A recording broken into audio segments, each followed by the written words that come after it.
Here are some thoughts on the writing prompt for this week. Here's their writer, Sarah Orne Jewett, and the photo comes from wikipedia.org. I'm going to try to do this as quickly as possible, but there are 12 stages, and I don't want to talk too rapidly. The prompt this week asks for you to apply the 12 stages of the hero's journey to Sarah Orne Jewett's story, The White Heron. We usually see a male hero follow these steps, but Sylvia follows the exact same stages in her story. The source is the link under web links by Dan Bronzite, and he bases his observations on Joseph Campbell's The Hero with a Thousand Faces.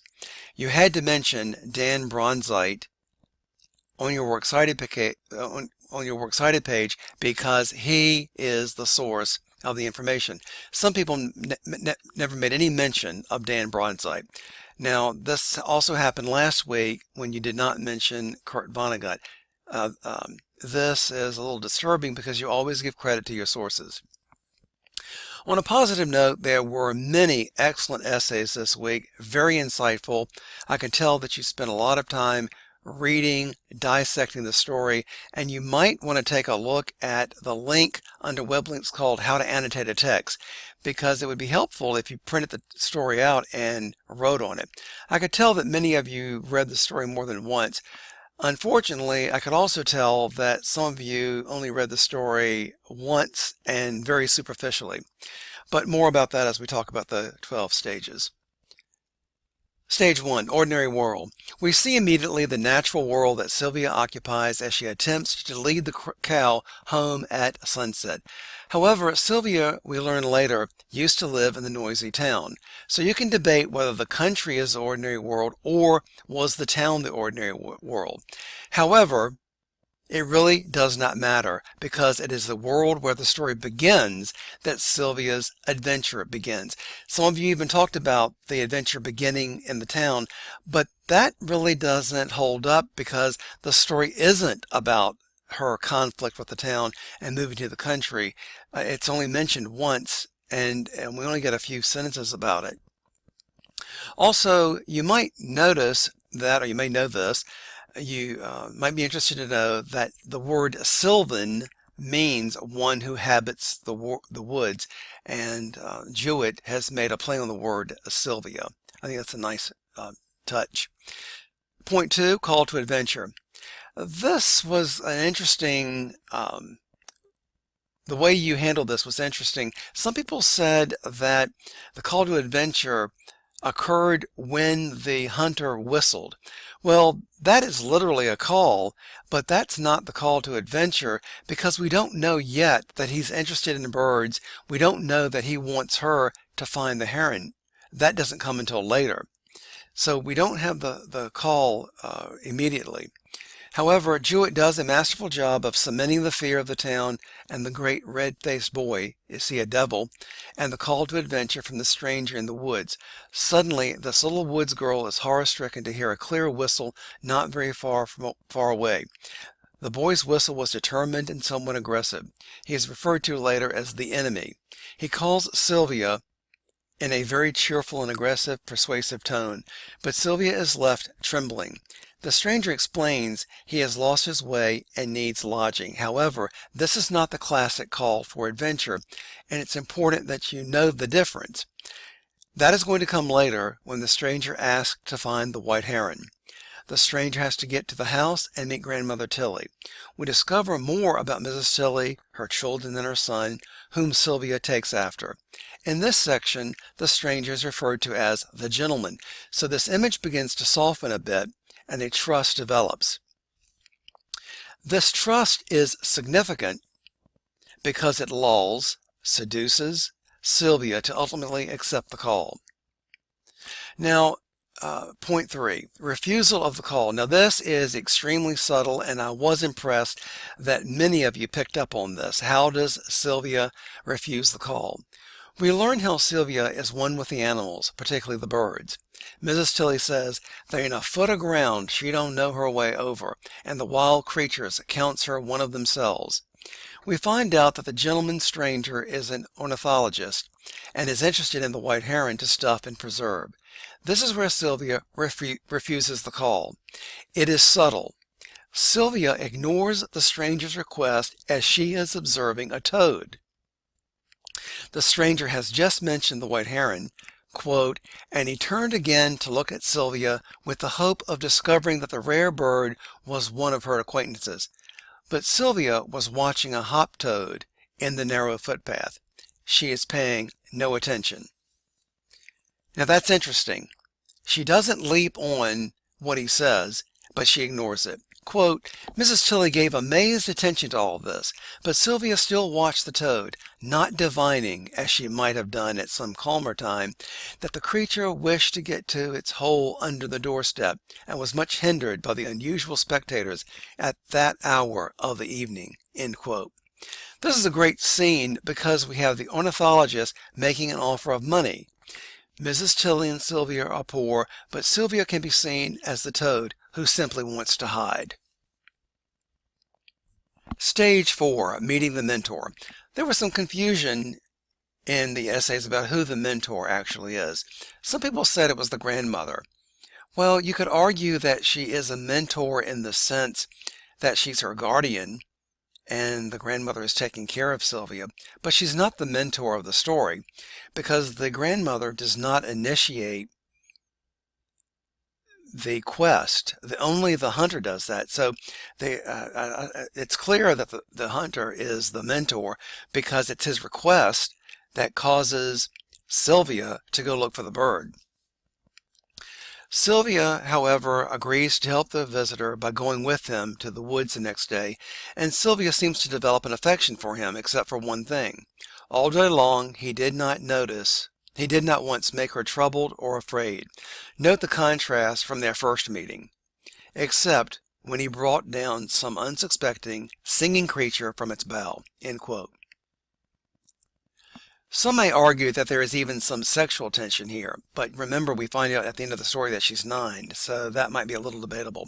However, Sylvia still watched the young man with loving admiration. She had never seen anybody so charming and delightful. The woman's heart, asleep in the child, was vaguely thrilled by a dream of love. Here is the mentor. The mentor helps the protagonist by giving, according to Dan Bronzite, insight, wise advice, practical training, or even self-confidence. The mentor helps the hero dispel her doubts and fears and gives her the strength and courage to begin her quest. Sylvia wants to help the stranger, and she is ready to begin her quest for the white heron. So this is the arc of the story. Many of you made a mistake by trying to put all the stages at the beginning of the story in the first 3 pages. To do that ignores the rest of the story. That's why you have to read the story closely. Point 5, crossing the threshold. The quest, according to Bronzite, can be physical, spiritual, or emotional. And that needs to be in quotation marks. Sorry, excuse me. We can argue that for Sylvia's journey, it's all 3. Sylvia is now committed to help the stranger find the white heron. Of course, we can debate about Sylvia's motivation. Is it because she has become infatuated with a stranger? She certainly has a new view of him, but remember, she also says she liked him without his gun and could not understand why he killed the birds he seemed to like so much. Test, allies, and enemies. In section 2 of the story, the tree is introduced, and of course, it is more than a tree. This is really the culmination of the story. It is the pinnacle of where she lives. From that vantage point, Sylvia can see the world, the ocean, and sailing ships. It is the rare atmosphere of the white heron.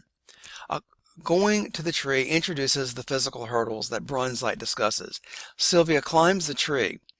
Her feet and fingers, quote, pinched and held like birds' claws. This is where she becomes one with the bird. She is the bird. She was lost among the dark branches. Angry talons. She climbs out on the branch. The sharp, dry twigs caught and held her and scratched her like angry talons. She keeps going up and up.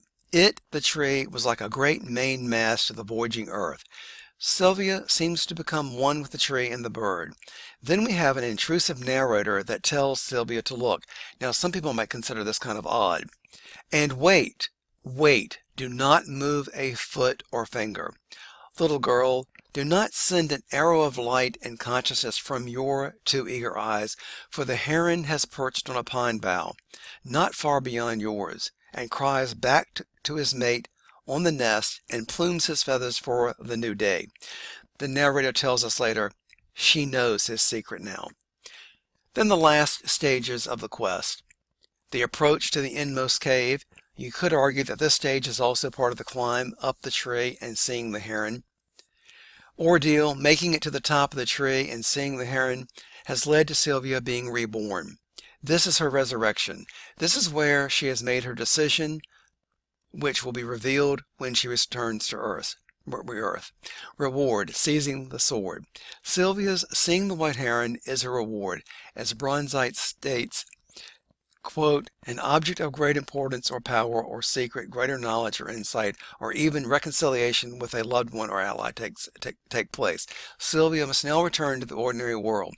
The road back, Sylvia returns to her previous world. Resurrection, the guest waked from a dream. He was sure from the way the shy little girl looked once or twice yesterday that she had at least seen the white heron, and now she must really be made to tell. The use of the words made to tell is interesting. What is Sylvia's response? Quote, but Sylvia does not speak at all. After a beautifully ironic conclusion, Sylvia has been transformed and has much to tell, but she says nothing. The murmur of the pine's green branches is in her ears. She remembers how the white heron came flying through the golden air, and how they watched the sea and the morning together. And Sylvia cannot speak. She cannot tell the heron's secret and give its life away. She denies her grandmother, the stranger, even money to safeguard the heron's secret. Return with the elixir. Sylvia has grown and changed. She is not bothered by the sharp report of his gun, and the sight of thrushes and sparrows dropping silent to the ground, and their pretty feathers stained and wet with blood. Were the birds better friends than their hunter might have been? Who can tell? She is one with nature and the white heron. Bring your gifts and graces, and tell your secrets to the lonely country child, because she can be trusted. It's a beautiful story. It's a poetic story, and I think it's interesting how you usually think of stories like Star Wars, which George Lucas said he was influenced by Joseph Campbell and the stages of the hero. It's interesting that here we have a woman, a young girl, as our main character, and she follows the stages perfectly. I appreciate your responses this week, and if you made it to the end, thank you, and I'm sorry this is so long, but I wanted to go in detail about it. I appreciate your listening.